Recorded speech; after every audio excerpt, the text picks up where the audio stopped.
Hello friends, today our guest is Dr. Deepak Kumar. He had done PhD in the Department of Mechanical Engineering from IIT Guwahati and currently he is postdoc fellow in University in Seoul national university south Korea. और आज का video बहुत important है क्योंकि जो बच्चे PhD कर लेते हैं उसके बाद उनको साउथ कोरिया में कैसे पोस्टडॉक मिलेगा, वहाँ का लाइफ स्टाइल कैसा है, वहाँ का जहाँ पे अभी काम कर रहे हैं वो कैसा है, वो यूनिवर्सिटी कैसा है, रिसर्च फैसिलिटी कैसा है, उसके अलावा भी वहाँ पे लिविंग कॉस्ट कितना होता है, उसके अलावा भी ऐसा बहुत सारी प्रॉब्लम्स होती है जो हम लोग बाहर की कंट्री में फेस करते हैं, तो वो सारी भी इंफॉर्मेशन है। बहुत सारी इन्फॉर्मेशन है, तो चलिए चालू करते हैं। So today video will be very interesting and it will be very informative, especially for those who are currently pursuing PhD and they wish to go for postdoc. It will be very informative for them. So that's why I would like to request all the viewers to watch the video till the end. First of all, I would like to thank you for giving us time for this interactive session. And we welcome to our channel and Foundation. So much for having me. So let's start our conversation. With, So much for having me. Let's start our conversation with your little introduction, like your native place, your academic and career journey. Sure. First of all, thank you so much for having me. So my name is Deepak Kumar and I'm from Devghar, Jharkhand, India. So I've done my BTech from the state government college called BIT Sindri in mechanical engineering. And then I did for my master's in mechanical engineering from IIT BHU in the specialization of advanced manufacturing. And then I joined my PhD in 2017 in IIT Guwahati along with Manjesh in the manufacturing department. And now I'm here in South Korea working in the same domain. So that's all about my background, I guess. Okay, so Deepak ji, पहले आगे बढ़ने से पहले सब प्रथम PhD के बारे में बात कर लेते हैं, उसके बाद आगे बढ़ेंगे। ठीक है, तो सबसे पहले ये बात कर हाँ ठीक, आप पोस्टडॉक से पहले पीएचडी कर रहे थे ना, तो वो जरूरी है क्योंकि ये ज़्यादा जरूरी है ना, डायरेक्ट पोस्टडॉक तो नहीं गए। हाँ, तो जब आप पीएचडी पास किए थे उस समय आपके पास कितना पेपर्स पब्लिश किया था, पहला सवाल। दूसरा है कि आपका रिसर्च एरिया क्या था और आपको पीएचडी के दौरान कोई डिफिकल्टी फेस हुआ ऐसा कुछ, वो जरा बताइए आप।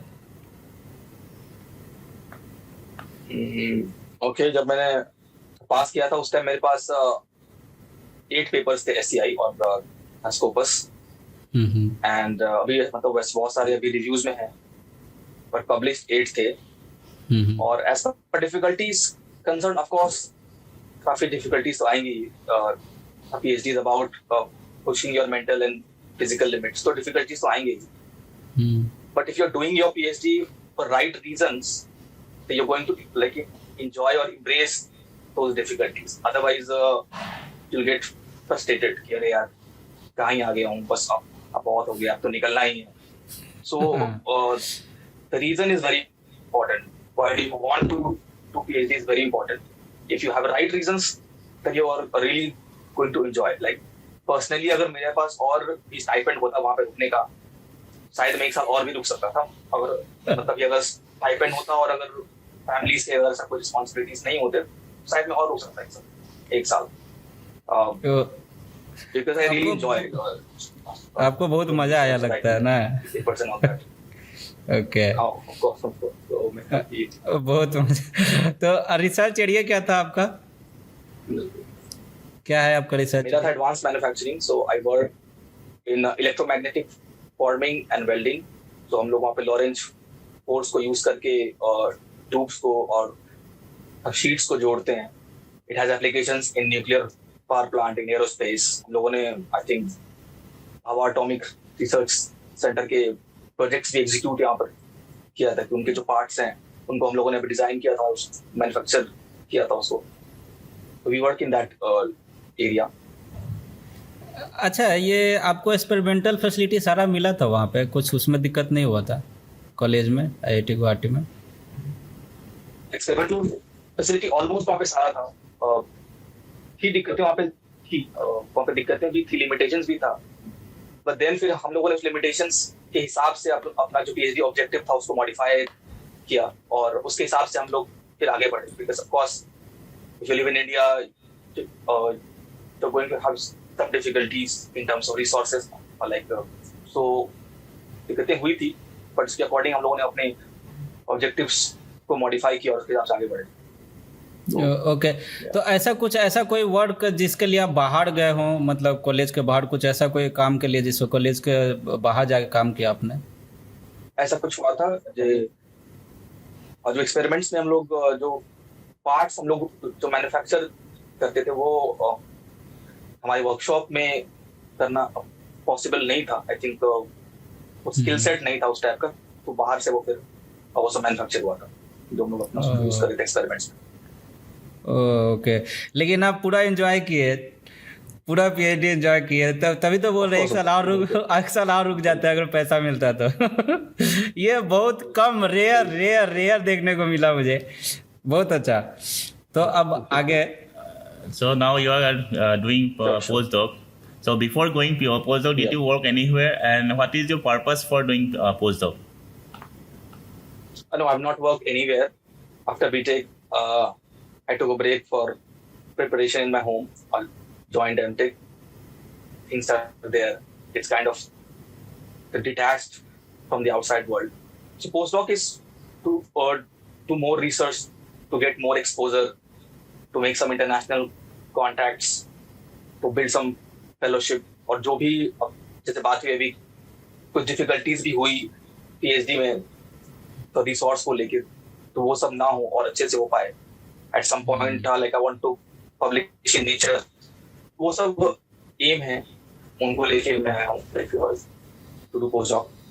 हाँ, तो आपने अभी बताया कि क्या है, आपने क्यों पोस्टडॉक ज्वाइन किया, क्या इसका पर्पस है, तो अब थोड़ा आगे बढ़ते हैं क्योंकि ये सबसे ज़्यादा इम्पोर्टेंट सवाल है कि आपने पोस्टडॉक अभी कर रहे हैं साउथ कोरिया में, तो उसके लिए क्या मतलब डिटेल सिलेक्शन प्रोसेस है और क्या रिक्वायरमेंट्स होता है, वो ज़रा हम लोग जानना चाहेंगे।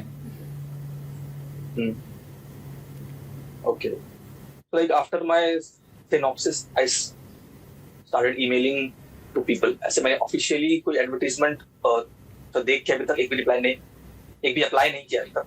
So I started emailing people I like it. Emailed around 10 people. I got response from 9 people, and then I appeared for the interview. I got reply from I got reply from South Korea as well, and then we had an interview. And then he said कि after interview or before interview only he said कि yes I'll be interested in working with you. तो mainly है कि अगर आपके पास papers हैं and if you have your degree, then I think it won't be difficult to get a postdoc anywhere. And तो interviews का बहुत ही simple था, ऐसा कोई I think age restrictions I think ऐसा कुछ नहीं था। Only thing they had कि degree आपके पास होनी चाहिए। So मेरे पास नहीं थी उस time, so I had to wait for 4-5 months.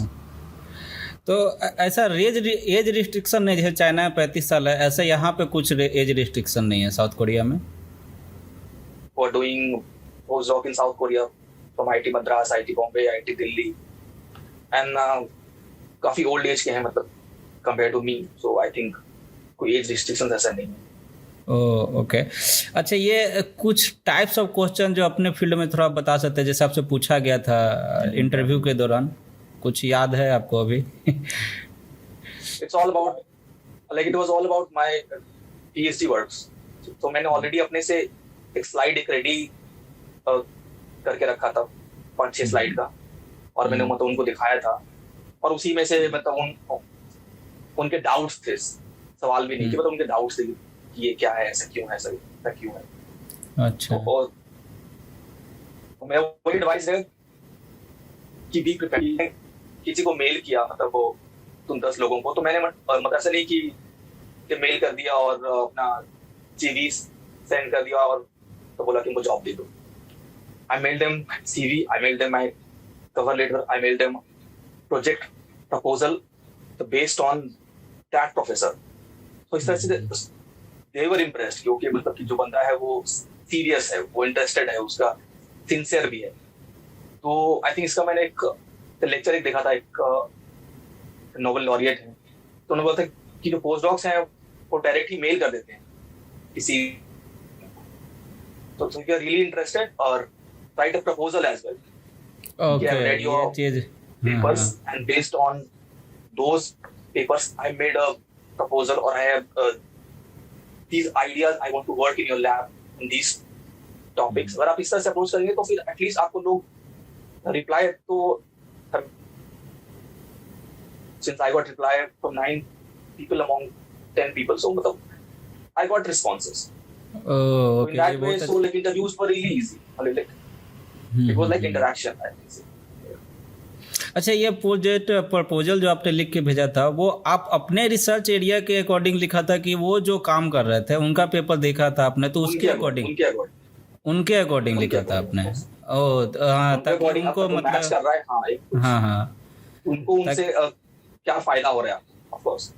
ये बहुत अच्छा चीज़, ये मैंने नहीं किया था, लेकिन मुझे भी कॉल आया था, लेकिन 2-3 जगह से मैं तो गलती करता था बहुत, मैंने बताया भी था, तो वो अलग, वो उसका बाद में बात करेंगे. अभी ये बताइए आप कि अभी कितना सैलरी होता है, मतलब कितना सैलरी, मतलब कितना मिल रहा है वहाँ पे स्टाइपेंड, जो भी अभी यहाँ बोलते हैं पे उसको? अभी तक तो मेरा सैलरी आया नहीं, because I think initially it takes 2-3 months to receive the salary, because इतना सारा पेपर वर्क है, ऑफिशियल आईडी कार्ड है, ये सब कुछ है. But I think it's around 1.5 lakh in hand, ऐसा कुछ सैलरी है. और जो वर्किंग, जो यहाँ पर लिविंग कॉस्ट है वो आई थिंक अराउंड 50K है. ओके, तो 1 लाख रुपया से सेविंग. हो सकता है. ओके ओके ओके, तो बहुत अच्छा डील है. और डील मतलब रिसर्च के लिए, मतलब ऐसे जनरल के लिए डील बोल रहे हैं, रिसर्च के लिए तो जिसको इंटरेस्टेड है वो तो करेंगे. अच्छा, ये इसके अलावा जो कुछ वीज़ा प्रोसेस भी होता है क्या? वीज़ा प्रोसेस है? हाँ, जैसे जैसे जापान और साउथ कोरिया होगा, आई थिंक इन देश में अगर आप चाहें तो आप फिजिकली आप नहीं भी जाके आप एजेंट के थ्रू भी आप वीजा ले सकते हैं. ऐसे तो मैं फिजिकली आई थिंक गया था. तो इनिशियली तो यहाँ पे जो आपके जो गाइड है इनिशियली, अच्छा वो अप्लाई करेंगे आपका अपने एम्बेसी में, और उनके थ्रू आपका एक मतलब जब कंफर्मेशन आ जाएगा, उस कंफर्मेशन लेटर को लेके अब आप अप्लाई मारेंगे इंडिया में जो कोरियन एम्बेसी, और उसके बाद जो भी, तो कोरिया और जापान आई थिंक इन देशों के लिए ऐसा कोई मतलब ये नहीं है कि आपको एक अपॉइंटमेंट एक लेना पड़ेगा. आप किसी भी दिन आप जाइए एम्बेसी, सब डॉक्यूमेंट्स आप लेके काम आपका हो जाएगा. ओके, मतलब आप एक कॉन्फर्मेशन लेटर अपने वहाँ के यूनिवर्सिटी से लिया आपने, या फिर यहाँ एम्बेसी में गया आपका फिर काम हो गया? मतलब कोई बहुत ज़्यादा डिफिकल्टी नहीं? हाँ, ऐसा कोई नहीं है. आपका मेडिकल सर्टिफिकेट लगता है, और जो भी लोग ऐसे देश से हैं जिनके अंदर टेंडेंसी है कि टीबी हो सकता है, इंडिया, नेपाल, बांग्लादेश, पाकिस्तान, तो उन लोग को एक टीबी का टेस्ट का सर्टिफिकेट लेके आना पड़ता है. इधर भी तो जापान में भी आई थिंक ऐसा रूल है. Is there any requirement of that candidate that some amount should be there in their bank account? इसमें तो नहीं है, because you are going to get salary. अगर PhD होता, अगर मास्टर्स होता तो वहाँ पे रिक्वायरमेंट है. अच्छा, वहाँ पे रिक्वायरमेंट. अच्छा, ये सैलरी के अलावा कुछ ऐसा एक्स्ट्रा बेनिफिट, जैसे जॉब में होता है ना एक्स्ट्रा बेनिफिट्स होता है, वैसा कुछ होता है क्या इसमें? है क्या इसमें ऐसा कुछ? तो I am not sure about yet. जैसे अभी मैं एक प्रोजेक्ट मैंने अभी एक सबमिट किया इनके गाइड के पास, तो वो अगर अप्रूव हो गया तो ऑफकोर्स मेरा सैलरी हाइक हो जाएगा. अभी शायद इंडो कोरिया एक प्रोजेक्ट हो रहा है, अभी मैंने उसके लिए ये अप्लाई किया, तो वो अप्रूव होगा, सैलरी से हाइक हो जाएगा. तो ये सब अपॉर्चुनिटीज है. मतलब ऐसा कुछ मैंने अभी तक फैसिलिटी नहीं देखा है, मतलब काफी सपोर्टिव एनवायरनमेंट है. और जो गाइड है मेरे वो यूएस से पढ़ के आए हुए हैं, तो वो थोड़े मॉडर्न है, ओपन माइंडेड है. ओके, कोई रिस्ट्रिक्शंस नहीं है. I can do work from home, तो कोई सही चल. Okay okay okay. How is the research facility there? Research facilities काफी बेटर है compare to India. For example अगर मुझे कोई मटेरियल अगर लेना है इंडिया में, तो मैं जितने भी उसके सप्लायर से उनसे बात करूंगा, फिर एक डील देखूंगा, फिर उसका एक पोर्टफोलियो एक बनाऊंगा कि सबसे ये चीपेस्ट है उसको आप गाइड के पास दूंगा, फिर गाइड अप्लाई मारेंगे एडवांस के लिए, उसके बाद वो जाके 1-2 महीने में आएगी। और यहाँ पे है कि अगर मैंने चाहिए मटेरियल आज, तो मैंने भी आज बोल दिया, शाम तक आ गया मटेरियल।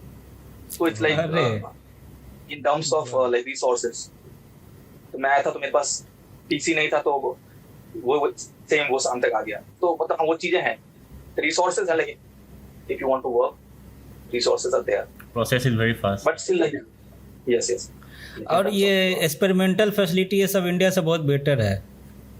ऑफ कोर्स लाइक कई लैब में सब कुछ है, यूटीएम मशीन, आपका एसीएम मशीन, आपका सारा कुछ माइक्रोस्कोप, सब कुछ अपने लैब में है, तो कोई टाइम ही नहीं वेस्ट हो रहा है स्लॉट बुक करना है, करना है वो। ये तो बहुत तो अभी तक मैंने एक्सपेरिमेंट, इसलिए मैंने अभी तक एक्सपेरिमेंट अभी नहीं स्टार्ट किया, अभी तक मैं सिमुलेशन ही में हूँ। Like as soon as like I finish this work, I start simulation work. अच्छा, ये बीच में मुझे एक सवाल था कि जैसे कि ये इंडिया और साउथ कोरिया, आप रिसर्च के टर्म में क्या डिफरेंसेस देखते हैं? रिसर्च के टर्म में मतलब हाँ, इंडिया में I think we work harder. India में हम लोग काफी हार्ड वर्क भी बहुत करते हैं, बिकॉज आई फील कि हम लोगों ने जितना कम रिसोर्स में हम वो आउटपुट अचीव करते हो, तो वो और कोई नहीं करता।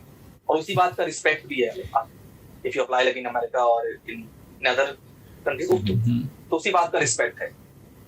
हमारे अगर 5 पेपर है तो वो इतने ही लिमिटेड, इतने रिसोर्स में है कि उस बात का रिस्पेक्ट होता है आपको, कि अगर ये मतलब इंडिया में रह के अगर ये कर रहा है तो मेरे लैब में आएगा तो और काम करेगा। तो I think that's what we do. या okay. How is the lifestyle there in South Korea? Lifestyle like any first world nation, it's pretty easy. Like only you have to catch a pattern. उसके बाद lifestyle काफी ज्यादा आसान है, मतलब ऐसा कोई लोड नहीं है, everything is there on your fingertip. Like तो इंडिया के रेस्पेक्ट में आपको मजा आ रहा है ज्यादा कि इंडिया में ज्यादा मजा आता था? आपका क्या आ रहा है? अभी तो लाइफस्टाइल के टर्म्स में तो अभी यहाँ पे अभी ज्यादा मजा आ रहा है, बट हाँ जो आपका लोग है आप उसको मिस करते हो, जो इंडियन लोग है, जो इंडियन ये है आपका फैमिली, ये सब मिस करते हो। और जो फूड वूड है वो तो मैं खुद ही बनाता हूँ, तो ऑफकोर्स यहाँ पर थोड़ा वर्कलोड अधिक है उस कंपैरिजन। वर्क टाइमिंग क्या हो? इस कंपैरिजन में आपका हाँ वर्क टाइमिंग क्या है? अभी तक तो मेरा मतलब सब फिक्स्ड है नहीं, आई गो एज आई प्लीज। तो अभी जब मन होता है मैं उसी टाइम जाता हूँ, जब मन होता है उसी टाइम आता हूँ। I can say 9 to 5 is the standard practice. I go late also and I come late also. So it depends on the work. अच्छा, अब जरा बात कर लेते हैं ना वहाँ का लिविंग कॉस्ट एंड आपने ऐसे पहले बता दिया है, तो जैसे आपने फिर से बताया था कि आपको 1.5 लाख के करीब मिलेगा, और जो सेविंग होगा मतलब 1 लाख पर मंथ का सेविंग हो जाएगा, मतलब कि उसके अकॉर्डिंग सैलरी के अकॉर्डिंग। और फिर आप प्रोजेक्ट भी डाला आपने, तो वो प्रोजेक्ट में अगर सैलरी बढ़ जाएगा तो फिर उसका हो सकता है 2 लाख भी सेविंग हो जाए आपका, तो मतलब वो तो अच्छा है। तो ये लिविंग कॉस्ट है। अगर वहाँ पे ये मतलब कोई बेसिक लिविंग कॉस्ट को हटा दे, जैसे थोड़ा मान लीजिए और स्टैंडर्ड लाइफ जीना चाहते हैं, तो कितना तक जाएगा? मतलब थोड़ा कैसा है? फिर कोई लिमिट नहीं है। फिर अगर कोई आपका क्योंकि चीजें यहाँ पर काफी महंगी है, तो like I cook my own food, तो इस कारण से फूडिंग कॉस्ट काफी कम है। If you like eat outside, तो फिर कॉस्ट इजीली वो फिर डबल भी हो सकता है, वो 3 गुना भी हो सकता है। और आपका लिविंग कॉस्ट हो गया तो like I live in 1 BHK apartment, तो we are here with family, तो भी डबल हो गया, इजीली आराम से डबल हो गया। तो काफी लोग ऐसे भी हैं फैमिली के साथ रहते हैं, तो उनका फिर कॉस्ट उस हिसाब से काफी ज्यादा होता है। And so I think it's like थोड़ा एक्सपेंसिव तो है, it's an expensive place. So of course like me it's fine, but if I'm here with family, like it may be like it may get difficult. अच्छा, family के साथ थोड़ा cost बहुत ज़्यादा बढ़ जाएगा। अभी तो आप 1 BHK अपार्टमेंट में रह रहे हैं ना, तो फैमिली के साथ तो थोड़ा बढ़ जाएगा। सेविंग में थोड़ा कम हो जाएगा। आई थिंक उस matter Europe is better. Europe is better. अच्छा अच्छा, ये बताइए कि आपका कितना साल का पोस्टडॉक है, कितना साल के लिए है? ऐसा कुछ है नहीं अभी तो, ये कॉन्ट्रैक्ट 1 साल का ही था। अभी तो गाइड तो बोला था आगे, और जॉबी से बात कर रहा था, if you want to stay I'll make the arrangements, but I'm not like I'm seeing कि अभी क्या करना है, अभी 1 साल भी रहना है कि नहीं रहना है, तो ऐसा कोई माइंड नहीं है। अब मैं आगे का भी एक्सप्लोर कर रहा हूँ। Okay, okay. According to you, what are the basic skills that an aspirant should have to do postdoc? So, postdoc, I think Manjesh has said already, if you have papers with you, of course, you'll get calls. Like all my friends, they all are doing it. So, This is the main. Main thing is आपका तो पास बहुत सारा paper है, आपको तो ऐसे भी कोई उठा लेगा। ओके, आपके लिए भी तो वही बात, सेम आपके लिए भी तो वही बात है, आपको उठा लिया ऑलरेडी सारा। अच्छा,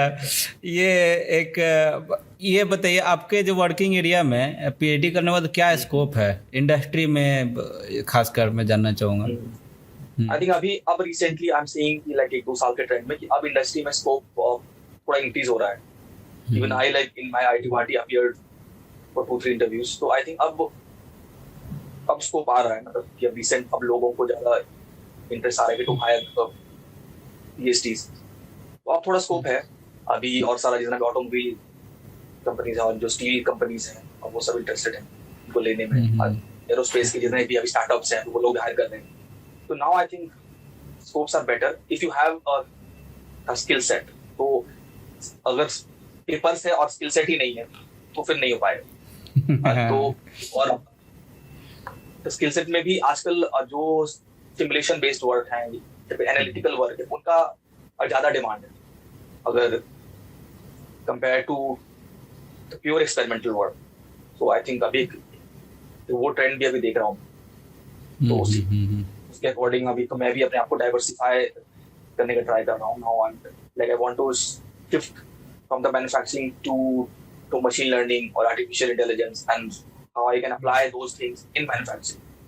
So like if I want to come back to India at some point, I want to come back with these skills कि तब आसानी हो, मतलब अकेडमिया में भी आने में और इंडस्ट्री में भी अगर आने का मन हो।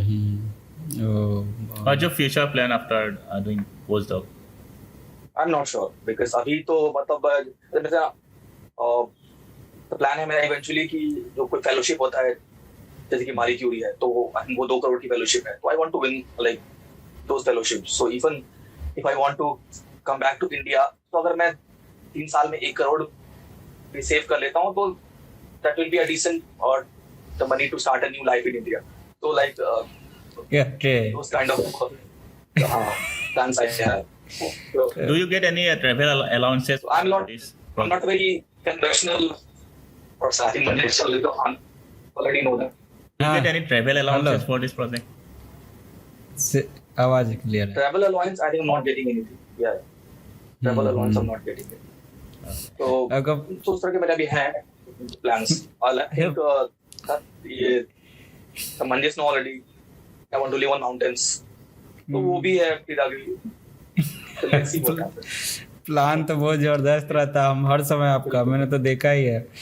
तो अभी अभी थोड़ा सेकेंड लास्ट पॉइंट पे हम लोग आ गए हैं। तो अभी जो पोस्टडॉक करना चाहते हैं साउथ कोरिया से, आप उनको क्या सजेस्ट करोगे?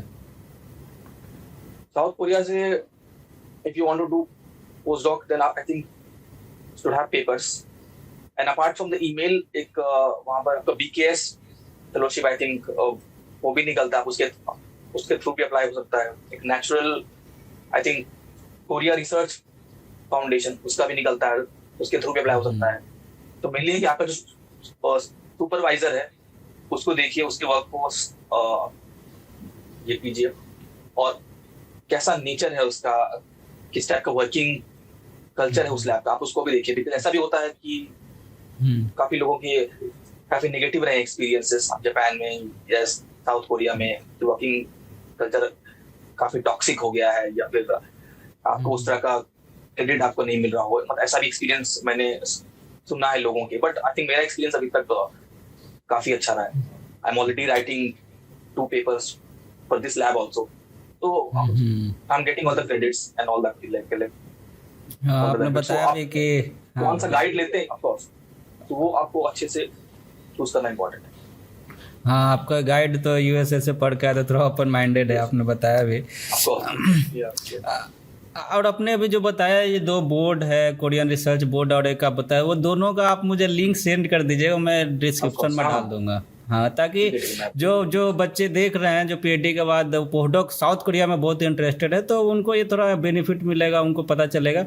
और एक एक्स्ट्रा चीज़ जो मैं नहीं बता पाया क्योंकि मैंने किया भी था नहीं, तो इसीलिए प्रोजेक्ट प्रपोजल है जो मैं इनसे लेके एक फॉर्मेट आप मुझे दे दीजिएगा, नहीं तो आपको मैं उसको हाँ डाल दूंगा कि अगर ईमेल के साथ जो मैंने बताया था कवर लेटर के साथ एक प्रपोजल लिख के भेजते हैं उनके रिसर्च एरिया में खासकर, तो आपका बहुत चांस हो जाएगा पोस्टडॉक में मिलने का. ये बहुत इंपॉर्टेंट है. मुझे पहला बार मैंने भी सीखा तो ये बहुत अच्छा लगा मुझे, तो ये जरूरी भी है. तो नहीं भी होगा मतलब कि हाँ, like I want to that you bit, कि बहुत बार ऐसा होता है कि जो फैकल्टी उनके पास फंड अभी नहीं है, और अगर आप इतना एफर्ट लगा रहे हैं तो फिर वो आप बोलते हैं कि okay let's apply for fellowship together, और मैं फंड देखता हूँ. तो जैसे मेरे पास अभी एक और ऑफर है, वो तो फ्रांस से है, तो इनिशियली उन्होंने बोले थे कि फंड नहीं है मेरे पास और आई एम नॉट लाइक, इसलिए तभी मैं नहीं कर पाऊंगा. क्योंकि मैंने इतने अच्छे से अप्लाई किया था कि उन्होंने फिर मेल किया 1 मंथ के बाद कि ओके मैंने फंड का आइडिया मतलब कर लिया है, अब मेरे पास आ गया है फंड, अभी ज्वाइन हो जाओ. तब तक मैं ऑलरेडी मैंने मतलब इसको कर लिया था एक्सेप्ट. तो वो ऑफर अभी भी ओपन है, उसके अभी मेरे पास 6 महीने हैं अभी ज्वाइन करने के लिए. तो फिर मैं सोच रहा हूँ कि देखा जाएगा. और फिर एक नॉर्वे के फैकल्टी थे, लेकिन उनके पास भी नहीं था फंड, तो उन्होंने बोला कि लेट्स अप्लाई हमारी क्यूरी. तो अभी उनका डिपार्टमेंट अभी मेरे को हेल्प कर रहा है कि प्रपोजल लिखने में और ये सब कुछ ये करने में. तो वही कि अप्लाई, अगर आप जरूरत से एक्स्ट्रा एफर्ट लगाते हो तो फिर I think people will appreciate it. ये बहुत ज़रूरी भी है, क्योंकि अगर ये बच्चे अगर इसको फॉलो करते हैं, ये तीनों चीज़ अगर अच्छा से करते हैं, ईमेल अच्छा से लिखते हैं, कवर लेटर, प्रोजेक्ट प्रपोजल, तो मतलब 99% चांस है कि उनको मिल जाएगा. 1% तो भगवान भी नहीं बचा सकते. हाँ, तो 99% तो चांस है कि मिल ही जाएगा. सो दीपक जी, अभी तक हम लोग ना थोड़ा ये सारा डिस्कशन कर रहे थे, बातें कर रहे थे, मतलब जो इससे रिलेटेड है पढ़ाई लिखाई से. अब हम लोग आते हैं रैपिड फायर राउंड पे. उसमें आपसे कुछ प्रश्न सवाल पूछा जाएगा, ठीक है. उसमें आपके बारे में जानने की कोशिश किया जाएगा, क्योंकि होता है कि अगर आप कैसा सोचते हैं, क्योंकि अच्छा पोजीशन पे अभी पहुंच चुके हैं, तो फिर पब्लिक में लोग भी जानना चाहिए क्या इनका पर्सनल थिंकिंग है, और ऐसे भी थोड़ा मन भी लगता है, एंटरटेनमेंट हो जाता है थोड़ा लास्ट में. तो उसके लिए भी है. हाँ, क्योंकि बहुत कोशिश करने के बाद आप लोग हाँ करते हैं. आप तो तुरंत आपने कर दिया था, लेकिन बहुत लोग बहुत मेहनत लगा करवाते हैं. सो थैंक यू फॉर इसके लिए कि आपने मतलब कि तुरंत आपने हाँ किया, और कम से कम आप इच्छा देता है कि नहीं बताना चाहिए. रैपिड फायर राउंड चालू करते हैं. आपको पता है ज़्यादा एक्सप्लेन नहीं करना है, ठीक है.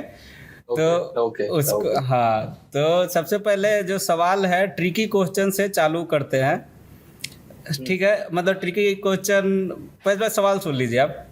If Miss John lives in one story house, वो डेकोरेट हो रहा है, पूरा तरह डेकोरेट हो रहा है पिंक कलर में. 1 स्टोरी बिल्डिंग है, पिंक कलर में डेकोरेट हो रहा है.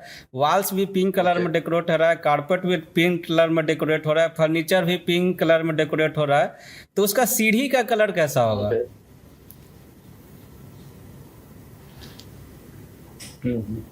तो उनका सीढ़ी का कलर कैसा होगा, स्टेयर्स का colour?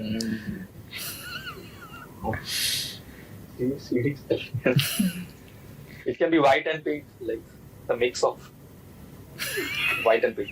Not sure. 1 story building है. Oh, sorry. Okay. तो उसमें सीढ़ी तो होगा नहीं. हाँ. What will you actually find at the end of every rainbow? Every rainbow. Source of water, I guess. Source of water or cloud. I don't know. Every W W O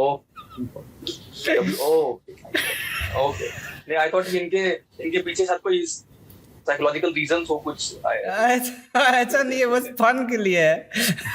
okay मैं सोच रहा हूँ कुछ ऐसा कुछ हो सकता है एक उस टाइप का सवाल है। साइकोमेट्रिक एनालिसिस हाँ, साइकोमेट्रिक एनालिसिस ऐसा कुछ फिर बाद में आंसर मिलेगा ठीक है। पीएचडी वालों का यही दिक्कत है, रिसर्च के प्रति घुस जाते हैं, वो में नहीं जाना है। ओके ओके अब जो अगला सवाल, एक लड़का है ना, वो फुटबॉल को ना किक करता है, ठीक है, तो ऐसा क्या करता है वो कि फिर उसके तो मतलब किक करने के बाद ना वो फिर वापस उसके पास आ जाता है। ओके हाँ 10 फीट किक करता है, हाँ देन वो फिर वापस आ जाता है बॉल उसके पास। मैं तो सोच रहा हूँ ओके मैं तो सोच रहा हूँ कोई वो बूमरैंग टाइप का ऐसा कोई मोशन होता है क्या जो फिर से ऊपर मारा ना, ऊपर की ओर मारा तो फिर वापस बिल्कुल नहीं होता। हाँ। Now moving to some interesting and curiosity type of questions. Okay. So what is the meaning of life According to you. Life is to explore and experience. Okay. अच्छा, ऐसा कोई आपके लाइफ में है जिसको आप अपने से भी बहुत ज्यादा प्यार करता है? अपने आप से भी? हाँ, parents of course you love, of course अपने आप से अधिक ही आप प्यार करेंगे, बिकॉज़ पेरेंट्स और चाइल्ड का ही रिश्ता ऐसा है जो कि अनकंडीशनल है। Any other relationship will have some conditions, तो of course you love your parents a lot more. According to you, which one is the good Prime Minister of India, Modi ji or Modi ji? One minute.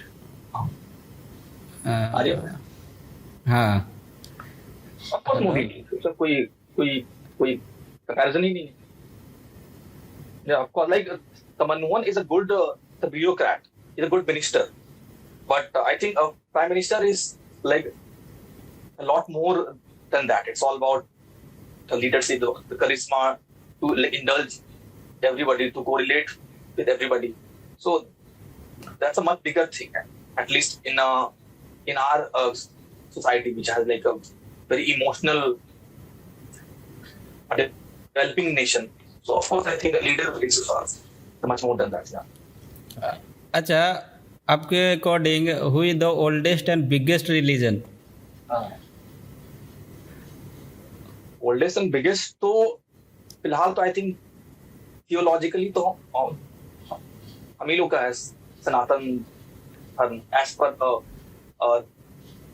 Theological researches. Of course I think उनसे भी मतलब उसी range में I think ये सब भी आपका paganism आपका लाइक यूरोप में, बट मोर और लेस आई थिंक हिंदुइज्म ही सबसे oldest. Do you believe in Veds? Vedas? Yeah. आप वेदा में बिलीव करते हो? अरे आप जो वेदा है हम लोग का, जो ये वेद है, ऋग्वेद, सामवेद, ये सब क्या आपको लगता है ये सब सही लिखा हुआ है? उसमें जो लिखा हुआ है पढ़ा ही नहीं मैंने अभी तक, पढ़ना है ऑफ कोर्स, वो मेरे एस्पिरेशंस में है कि at some point I want to read, but वो इतना वास्ट ही है, इतना कॉम्प्लेक्स ही है कि ऊपर से तो आप पढ़ नहीं सकते हो, तो टाइम देना पड़ेगा। तो at some point I would like to read, yeah. Okay. Do you have any idea how in every year how many PhDs are passing in India? In India, maybe like 25,000, I guess. 2019 में 38,000, इसमें मैंने video भी बनाया था। 40,000 के करीब हर साल पास कर रहे हैं इंडिया में फिलहाल। अच्छा, ये सवाल है जी, चैट जीपीटी जो है, आपको क्या लगता है ये जॉब आगे में, आईटी जॉब ये बहुत छीनने वाला है, कम होने वाला है जॉब? अभी तो नहीं, not at this point because I'm using it constantly. Not at this point, so maybe at some point, but फिर उसको मेंटेन करने के लिए भी तो उतने सारे आईटी इंजीनियर्स की जरूरत होगी।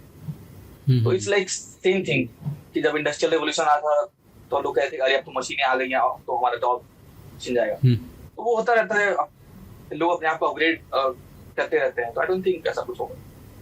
अच्छा ये अभी जैसे कि सोशल मीडिया नहीं था, तो अब सोशल मीडिया के आने से इतने लोग इन्फ्लुएंसर बन गए, उससे भी मतलब पैसा कमा रहे हैं, तो वो भी अब एक नया ही जॉब का स्ट्रीम बन गया है। तो वैसे होता है कि आने के बाद एक नया ही जॉब का स्ट्रीम बन जाएगा, तो अडैप्ट अकॉर्डिंगली। हाँ, ये बहुत सही बात है। कुछ नया ही टाइप का अभी मैंने भी अभी देख रहे हैं ना, क्या होता है कि एआई सिखाने वाले अभी बहुत सारे यूट्यूब में मैं देखता हूँ एडवर्टीजमेंट आता है जो एआई सिखाते हैं, एआई टूल चैट जीपीटी कैसे अच्छा से यूज कर सकते हैं इफेक्टिव। तो नया टाइप का बिजनेस बनते जा रहा है। अब ना मूड लाइटनिंग क्वेश्चन की तरफ आते हैं, थोड़ा अच्छा मूड लाइटिंग हो जाएगा, ठीक है। Has any girl proposed to you? हाँ, of course. I said no. तो भी ओके, सो ये सवाल तो हो गया था, लेकिन फिर भी whom you love most in the world, आप सबसे ज्यादा किसको प्यार करते हो? I think my mother. मैं बहुत Of course. Which celebrity Family, like- annoys you most? Family is everything. Which celebrity Which celebrity annoys you most? annoys you most? annoys me most? Any Bollywood celebrity randomly. तो आप Hindi Bollywood film नहीं देखते हो? हाँ, of course. देखते हैं तो क्या हुआ? Annoyed भी होते हैं। अच्छा, ओके। सो आप जब प्रे करते हो तो उसके दौरान क्या विश करते हो, क्या विश मांगते हो? मैं हाँ, ये मेरा भी आई थिंक अभी एक यूनिक चीज है आई गेस से। तो कुछ विश नहीं करता हूँ मैं, ऑलरेडी थैंक यू बोलता हूँ हमेशा, because I already have 2 hands 2 legs, सब कुछ वर्किंग में है। I think that is enough to achieve everything what you want. तो आई जस्ट बस थैंक यू बोलता हूँ बस। ये तो बहुत अच्छा थिंकिंग है। What demotivates you? Your friend's success or your own failure? On failure. और मतलब उसमें भी अभी डिमोटिवेट भी नहीं होता हूँ, उसको मैं मतलब उसको लर्निंग की तरह मतलब यूज करता हूँ। Okay. तो ऐसा भी कुछ नहीं है, डिमोटिवेट होना ही नहीं है और क्या। ये तो बहुत डिमोटिवेट होना ही नहीं है, बात ही तो नहीं क्लियर। ऑप्शन भी नहीं है ना, ऑफ कोर्स। ये बहुत अच्छा। और ये in opposite gender what you see first, सबसे पहले क्या देखते हो अपोजिट जेंडर में आप? Opposite gender like in which context like नहीं, अब लड़की कोई आ रही है तो सबसे पहले क्या देखते हो? हाँ, अपोजिट जेंडर के साथ आपका ये भी हो सकता है कि आप उसको दोस्त की तरह आप उसको देख रहे हो, आप उसको रोमांटिक इंटरेस्ट की तरह देख रहे हो, आप उसको नहीं, आप अचानक अब गए भीड़ में, एक लड़की दिखी आपको, तो सबसे पहले क्या नोटिस करते हो आप? क्या? अच्छा, उस सेंस में I think hair I notice. Hair, हाँ, उस सेंस में मैं पूछ रहा था। अच्छा, हाँ, उस सेंस।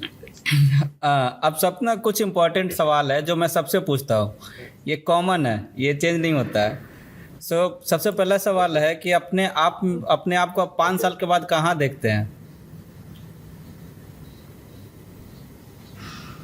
5 साल बाद like of course doing financially well, married, having kids, having dogs, Dogs life, also. of course. Okay. Yeah. Have you ever thought for suicide in any moment of your life? No. I think that maybe at once or twice. That happens at some days of your life, of course. Yeah. Okay. And what is success for you? Success is doing, like, having the freedom to do what I want to do, than living a kind of life I want to live. I think that is success. Okay. If you could say anything to God, what would you say? One thing to God. What? Thank you. One thing. Thank you for bringing me here. और क्या ही कह सकते हो, भगवान से तो क्या ही कह सकते हैं। So describe yourself in 5 words. Describe myself in 5 words, like ambitious, like curious, passionate, focused, hardworking. I don't know. Learner. वो चीज है. So are you happy where you are means अभी जहाँ आप अभी खुश हो? ऑफ कोर्स, ये तो है ही. Okay. और ये मतलब आपका फिलॉसफी भी है कि अगर आप कोई भी स्टेज में हो मतलब अपने लाइफ के, अगर आप खुश नहीं हो आप उस मोमेंट पे, तो फिर आप आगे भी नहीं खुश होने वाले हैं. चाहे आपके लाइफ में पेन हो वो हो, आपकी एक दिन आप एक मोमेंट तो आप निकालो ही कि मतलब अब आप उस मोमेंट में एटलीस्ट आप खुश हो सकते हो. अगर आप नहीं हो उस मोमेंट में तो फिर अगर आप ये सोच रहे हो कि हाँ अगर ये जॉब लग गई तो मैं खुश हो जाऊंगा, तो वो फेज नहीं आने वाला है. यू कीप चेजिंग कि अभी जॉब हो गया तो अभी एक कार ले लूं तो हो जाएगा. हाँ, वो फेज नहीं. Okay. On a scale from 1 to 10, how much will you give yourself overall? 9. 9. Everybody is 9. I'll give you 9 also. मतलब 9 का मतलब है कि I am best, but I still need improvement. Yeah. So it's not 10, it's 9. बहुत लोग से पूछता हूँ वो 7 देते हैं, कोई 6 देते हैं, कोई 8 नहीं, देते हैं. मतलब ये सोचा हुआ ऑलरेडी, तो मतलब तो ये पहले से ही कि ऑफ कोर्स क्यों 9 एंड 10 नहीं, मतलब कि मतलब हम लोग और करना है, भी इम्प्रूव और वर्क करना है अपने आप को. ओके. सो दीपक जी आपसे बात करके बहुत मजा आया. और आपने ना बहुत इम्पोर्टेंट जानकारियाँ दी. और ये जो साउथ कोरिया में कैसे है, कहाँ पे मतलब कैसे अप्लाई करते हैं, और प्रपोजल के जो आइडिया दिया वो बिल्कुल मेरे लिए तो नया था. बाकी शायद जानते भी होंगे लेकिन मेरे लिए तो नया है. फिर आपने वहाँ पे कितना पैसा मिलता है और कितना सेविंग है, तो सेविंग तो अच्छा है, मुझे लग रहा है अच्छा डील है. और क्या बोलते हैं कि इसके अलावा भी बहुत सारी जानकारी आपने दी. आपके पास कितना पेपर है, और पेपर बहुत ज़्यादा मतलब कि पेपर ही सिर्फ एक रिक्वायरमेंट होता है. थोड़ा सा आप मेहनत कीजिए प्रपोजल लिखने में, और कवर लेटर ईमेल पे ध्यान दीजिए तो प्रोडक्ट मिल जाएगा आपको. और रैपिड फायर राउंड में तो आपके साथ बिल्कुल मज़ा आया. तो बहुत धन्यवाद and thank you for interacting with us. It was a very interesting session. Thank you. Thank you so much for having me.